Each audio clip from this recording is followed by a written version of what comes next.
I know I haven't posted a review for a couple of weeks, and I have read quite a few books, but I recorded 4 reviews last week, but for some reason the light in this room made it look like I was a Oompa Loompa in a red light district. So I thought I would re-record them. And then I tried to record a review on top of a cliff while I was on a walk, and when I played it back, all you could hear was the crackling of my coat as I was walking. So, yeah. So, I'm going to look like this in about 8 videos because I'm doing them all at once, so bear with me. But the first one that I'm going to talk about is this one. Beautiful cover, as always with the Kingfisher book. What Moves the Dead? Put this back so I don't lose it because... oh, that'll do. Now, I was aware that this was a retelling of Edgar Allan Poe's Fall of the House of Usher, but I've never read the original House of Usher because, quite frankly, and this may be a hot topic amongst all you horror people out there, but Poe's stuff bores me to death. I don't find it the least bit scary or interesting, and The Raven is one of the worst things I've ever read. So now that that's out in the world and slowly my followers are running away somewhere else, let me tell you about this book.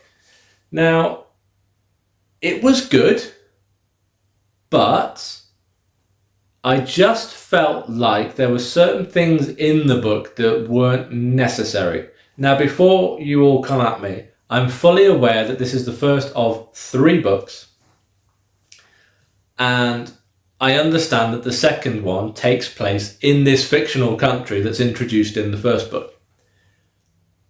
But it's not really got any bearing on the first book. So I'll give you a brief synopsis. So we've got our main character is a soldier who's come back from this mysterious country. I think it's called Galantria or something like that. To see old friends because one of them has written to him and said that she's dying. Madeline, that's the one. So he comes back. It's a bit ambiguous. I believe it's a non-binary character presenting as a male soldier. Please don't come at me about that. I read this right at the start of the year, so I've read a lot since then. Anyway, the main character comes back to this house and is shocked to see that not only the friend who wrote to him, but her brother have deteriorated and aged in a way that is pretty much impossible in the time span since they last saw each other. And it seems like the house itself is what is causing this. It's a very creepy house. It's falling apart. There are leaks, there are holes, there are cracks everywhere. It's a shambles. And the lake outside is black. And I don't mean it's black because of there being no light around it. I mean the water is like black. And there are strange rumours circulating about the animals around this lake. Now, this book is only 167 pages, so I'm not going to tell you any more. Needless to say, it was suitably creepy. It was very much I don't want to say folk or gothic really, but it's sort of folk and gothic adjacent, I suppose.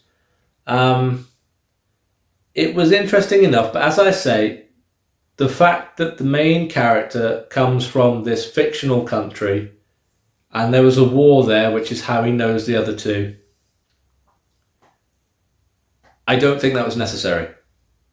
I understand the second story takes place in that country, but looking at this one from a standalone point of view, I think it was pointless. You could have said they came from any country where there's been a war. It wouldn't really have mattered. But, you know, I'm getting off on nitpicking now. But yeah, I thought the ending was a bit garbage, I'll be honest. It was very flat. It sort of went from the build up and then and that's it. So the ending didn't really work for me. But other than that, it's what you would expect from T. Kingfisher. It's creepy, but in a sinister, creeping way rather than blood, gore, guts, stabby. It's eerie, it's atmospheric, and that's what you get from a T. Kingfisher book, at least from the ones that I've read.